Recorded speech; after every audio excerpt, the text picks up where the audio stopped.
Hello and welcome back to the Wrexham Way. Hope you're all doing well and looking forward to today's video where we're going to find out our fate in the Champions League with the Champions League draw coming up, and then we'll do the first game in the Champions League as well to get down to business today. I'm very excited. It's what we've been waiting for a long time, and hopefully you guys have been looking forward to it as well. So make sure you do drop a like on the video for me, subscribe if you're new around here, and leave a comment down below for the YouTube algorithm.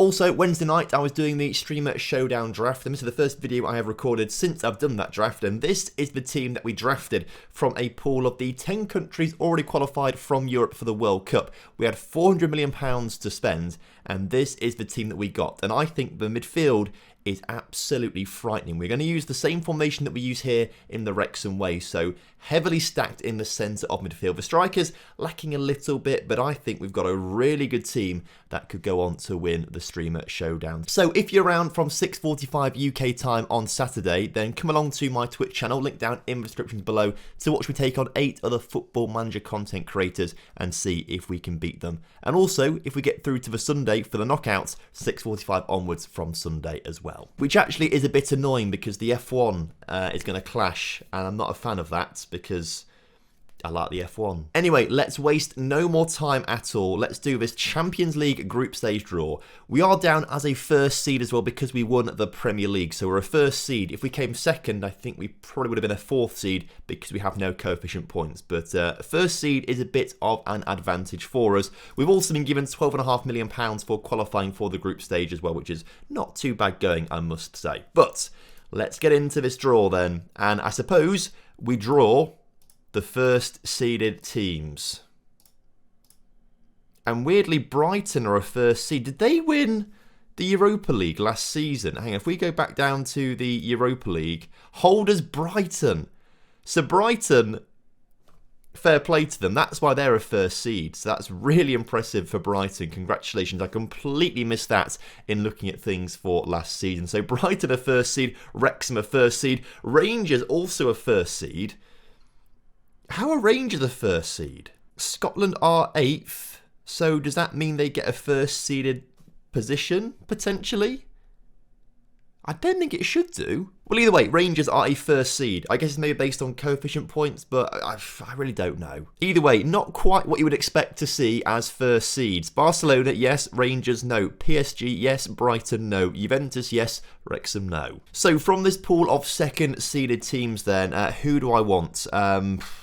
I'll be honest, I don't mind, because we've never tested ourselves against any of these teams competitively. Obviously, we can't have Liverpool or Man United, so I don't really mind who we get. We'll just keep pressing draw, and we in Group H are going to be given Real Madrid. Arguably, you'd maybe say the toughest team out of all of that, because they have done pretty well in recent seasons in La Liga, if I understand things correctly, either first or second in recent years, and we know they've got a pretty decent team as well, because I have been keeping tabs on some of the transfers going on. So Real Madrid in our group, to beat the best, or to be the best, we have to beat the best, I should say. So Real Madrid are one of those. In terms of third seeds, I tell you what, I'd quite like a Lille. A Lille or a Besiktas would be quite nice. Or a Salzburg, actually. Salzburg quite nice. An interesting team to play, at least. We are not going to have Besiktas or Salzburg, so hopefully we will get not Lille. Okay, well, Bayern, Zenit, or Hoffenheim, because we can't have Sociedad. One of the German clubs, maybe, and it's going to be Hoffenheim in there. Okay, that's absolutely fine. And then when it comes to fourth seeded teams, the last seed actually is Leicester, interestingly. They got the lowest coefficient points. For me, I wouldn't mind a Dutch team or a Belgian team. I don't really mind, to be fair, who we get. I think we should be winning this game against the fourth seed very comfortably. And in the end, we are going to be getting Fenerbahce, which actually is probably one of the tougher teams from that fourth seeded group. So, Madrid, Hoffenheim and Fenerbahce, they await us in the Champions League group stage. Going to be some quite tough fixtures, particularly Real Madrid, but I back us to get past Hoffenheim and Fenerbahce to at least come in the top 2. Oh, and our first game is going to be against Real Madrid, which is really interesting. So that's going to come up in a moment's time. I'll play Leeds off camera very quickly because I don't have the time to do 3 games in an episode. But I think we do Brighton as well. I didn't realise Brighton won the Europa League, so we'll do Brighton and Real Madrid today to see how we battle against the winners of the Europa League, but also Real Madrid. Oh, and also there's international break in between the Leeds games as well, and that's always a faff to get through. So I'll stop recording and come back when we get to the Brighton game. Okay, so Leeds game played, international break done. We are here for the Brighton game. But before we get into the Brighton game, let's talk about the 3 Premier League fixtures that we have played so far this season against Cardiff, Everton and Leeds United. And as you can see, we have scored plenty of goals. We are a really big attacking threat, but we are conceding quite a few as well. 3-2-1, 6 goals conceded in those 3 games so far. It's not the greatest in terms of conceded records, so that's something to be a little wary of. We're having plenty of shots, but also conceding plenty of shots so far this season. But as you can see, tons of different scorers across all different games, which has been really, really handy for us. But there has also been a good few injuries in a couple of these games as well, which has not helped us out massively. They're all pretty much back to fitness now. They were only short-term injuries, but if we look at the injury season so far this season, Nansel, Patrick, Kamara and Pereira all picked up injuries, taking them out for 4 to 2 weeks, or 2 to 4 weeks I should say, which was not quite ideal for us in those first few games. Also, we had to register players for the Champions League as well, but because of registration rules for homegrown nation players, we couldn't have a full 25 in there because we didn't have enough homegrown players, even adding some players in from the under-23s. So, players like Vasco Sousa and Kamara, Finley, Spiegel and Munoz have all had to miss out on Champions League football right now. Sousa obviously was upset by that, but we have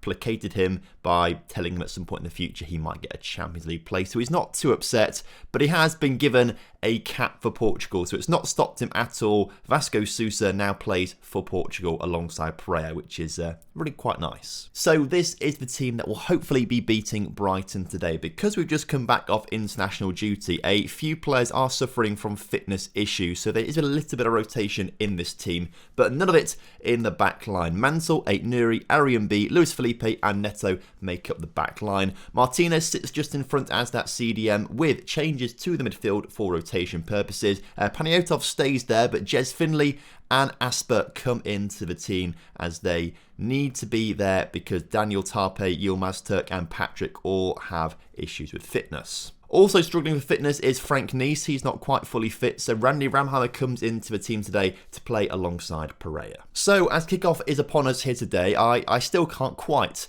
get over the fact that Brighton and Wrexham are both top tier first seeded teams for the Champions League. That just seems absolutely bizarre to me, but we're both here, and hopefully today we're going to give Brighton a good beating as Pereira wins the ball and can't quite get his finish in the back of the net. But a good start to the game. Resulting corner from Paniotov, put into the middle, and Arian B puts it over the bar. But is there a chance for us to score a goal a moment or so later as Neto on the ball right now? Can he get a ball centrally? He does, as Vettel Asper on the ball gets it into Paniotov, who can't score. You hate to see it. And this has been a little bit what it's been like in the first 3 games of the season. We have been scoring a lot, which is great, but we do bottle a lot of opportunities like this. I think the 3 games we've had so far have all been at least 25 shots in our favour. Also, I did neglect to show you the league table as well, but 3 games into it with 3 wins, we are right up near the top alongside Chelsea and Leicester, who have also got 3 from 3 so far. But could it be ending today as Brighton take the lead in this game? The referee blows his whistle for offside. I personally think it was onside. I think this will stay counting as the VAR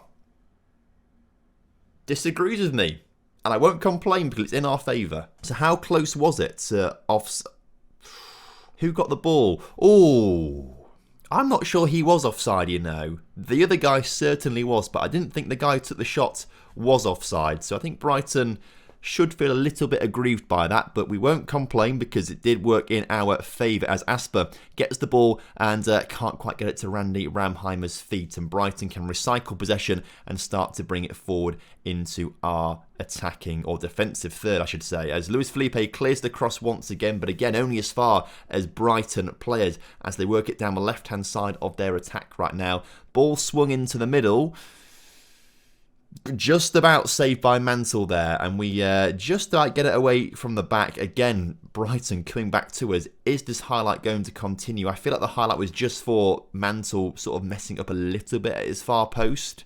But another ball into the middle, this time wide of the mark. So I feel like in the opening 30 minutes of this game, it's been pretty end-to-end stuff. We have had some good chances, so have Brighton. You can tell that both these teams are Champions League quality teams, as Randy Ramheimer finds Asper, who cuts it back to Neto, who gets the ball into Panayotov. Now, was that a cross or a shot? I don't know. I don't care. All I know is Panayotov was onside as he put that one in the back of the net to make it 1-0 to us. And it does count in the end.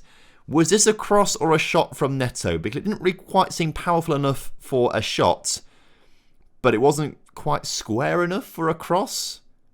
Who knows? Either way, he gets the assist. And with it, we are top of the table as things stand as well. I said Chelsea won all 3 games. They haven't actually. They've drawn one in there somewhere because they're on 10 points despite winning today. So they must have lost a game or drawn a game at some point, dropped some points somewhere. So it's just us and Leicester who have won every game so far this season. They're currently 1-1, 0-0, with Leeds United. But it makes sense that the two teams that were first and second last season are the two teams that had a great start to this season. Also, with 20 minutes to go, we'll make some changes in a second to ensure that we are resting some players for the big game against Real Madrid. But maybe we need to keep the big guns on because Brighton have equalised. That was not ideal for us at all. Okay, well, what we could do is take a slightly tired Pereira off and bring Frank Nice on. We could also take Panayotov off for... I would bring Vasco Sousa on, but he's not on the bench. That's a bit annoying. Daniel Patrick through the middle then. And then at the back, Luis Felipe looking quite tired. Let's bring Nopodon on at centre-back and see how he plays for the final 15 minutes or so.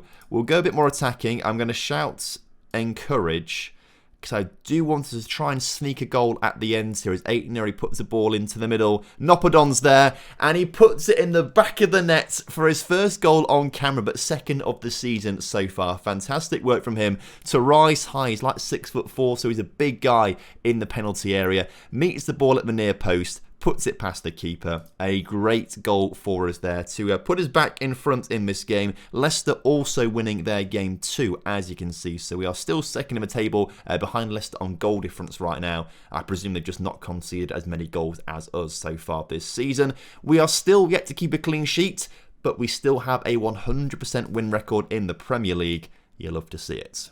But next up, the biggest challenge of the Wrexham Way save so far. We have got Real Madrid coming up in the Champions League. So what I'll do is go to training, rest, give them all a rest for a day or so, just to make sure they are comfortable and ready to go for the Madrid game. I want them all to be on full fitness and full recovery for that game. And it's come through very, very quickly as well. These midweek games are going to come thick and fast. And this is why, for the rest of the group stage, really, we're going to have to rotate our team around an awful lot to make sure we keep fitness. So a lot of our young players are going to get an awful lot of game time this season, which is great for us because hopefully it means they develop a lot quicker as well. But obviously for Real Madrid, well, we have to put out the strongest lineup we possibly have. So if we go back to our first team, swap those two back over, and in fact I'll save this because I always have to swap those over. I never forget to save it again. We have to take Jez Finley off the bench because, of course, of the registration issues. But it just means that Randy Ramheimer will go onto the bench instead, which is absolutely fine. That is the best team that we've got. It's the team that we are very much used to. Nice, Alparson and Daniel Patrick back on the pitch. Let's go and take on Real Madrid. So, as kickoff is upon us today, we're playing at the Bernabeu. I mean, it's crazy when you think about it. We've gone from playing National League football to the Bernabeu. We've gone from Stockport County to Real Madrid. It's quite impressive. And the first highlight of the game, the first highlight of our Champions League campaign is actually in Real Madrid's favour right now as they get the ball to the edge of our penalty area. Can we get a good challenge in there? We do. You love to see it. Good challenge. And Pereira just can't quite get onto the end of that ball. Quickly recycled there by Real Madrid, but playing it around their backline. Camavinga, Luengo, a guy that I can't pronounce, under pressure. And Daniel Patrick wins the ball in a very attacking area. Could we score a goal from our very first highlight here in the Champions League? We can. Pedro Pereira, his first goal actually since the FA Community Shield. Clearly he hates the Premier League, but he loves all other cup competitions. Will he be the man taking us to Champions League glory this season? Pereira with a superb shot into the bottom corner. So, wonderful stuff there. We take the lead against Real Madrid of all teams, and we go top of our Champions League group. Hoffenheim and Fenerbahce currently drawing right now. Are they drawing? Oh, this always keeps messing around as well. It's always weird on European nights, and the latest scores always bugs out. It just has a mind of its own. So Fenerbahce Hoffenheim are 1-1 as things stand right now. We can't rely on later scores too much, so we'll keep tabs on the table a little bit more. What I'm going to do is thrash my arms and say I'm far from pleased from what I've seen out there. And hopefully, they all look motivated apart from Pereira, because he actually did play quite well in that first half with his goal. But hopefully it's going to motivate them all to play even better in this second half. And if Neto can get a ball into the middle, he's been tackled a little bit by the Real Madrid defence here, pushing him back, and he does actually lose possession in the end. And now Madrid can not come forward. Luis Felipe with a great challenge in there. And now, as we look to build the ball forwards, we just are forced backwards under some pressure. It does show how good Real Madrid are. They are forcing us backwards. But we do have the capabilities to advance forward quickly through the middle of the pitch, but not with passes like that.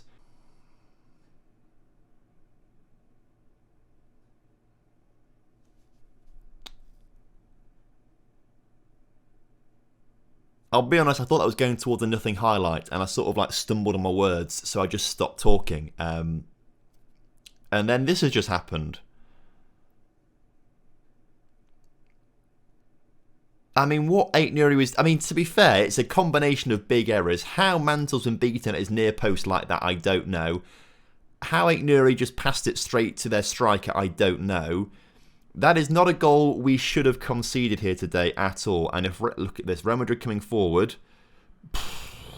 Off the post? It was off the post there. I'm going to shout encourage, and we're going to go a little bit more attacking. I mean, we don't need to, because we should have second in this Champions League group wrapped up at an absolute minimum, I would say, with the Turkish and German team in this group as well. But you do want to get wins.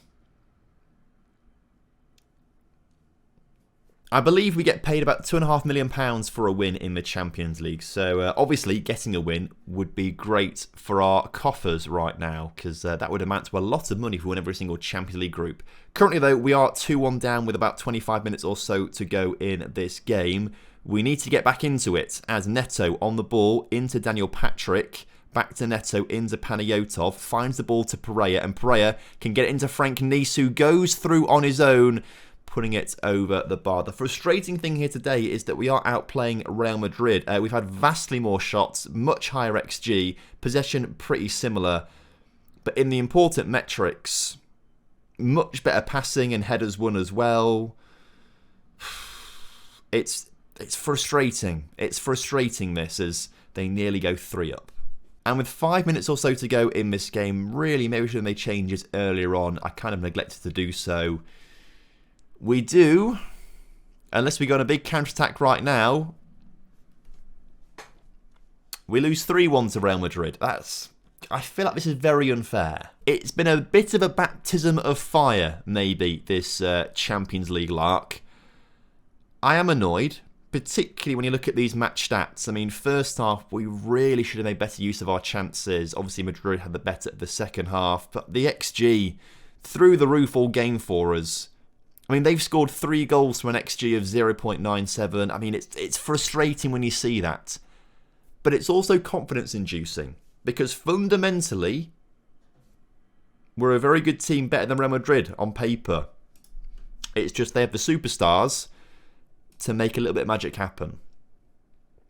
And of course, one of the goals was massively our own fault. The third goal, arguably our own fault as well, for no one being in the right position for it. So, I mean, cut out those mistakes, it's a different story. Next episode, then, we will be back for the Hoffenheim game, I'm pretty sure, and then we'll play either Chelsea or Arsenal, either side. Depends who's better. That October is pretty difficult, to be fair. Obviously, Liverpool and Man United were right up there with us last season.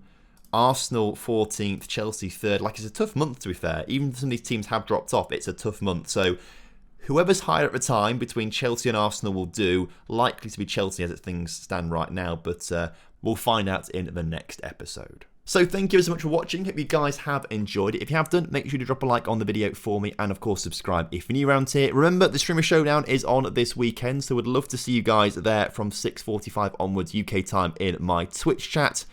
Other than that, have a lovely evening and weekend. Speak to you soon. Goodbye.